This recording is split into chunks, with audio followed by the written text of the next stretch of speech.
Okay, so this is one end of the machine, and basically, this machine that we have is about $10,000.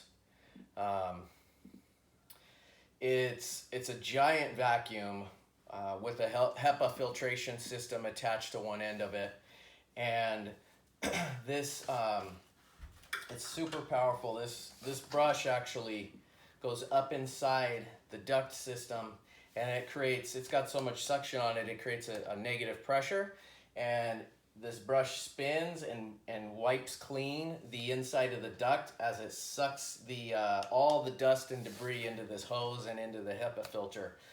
And it may be kind of loud, but I'll show you how that works here in just a second. So I'm going to get up in here and turn it on. Like, you hear it turning on.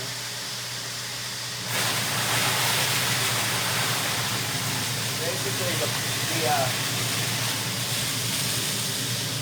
the brush spins really quickly and it dries itself inside the duct, cleaning it.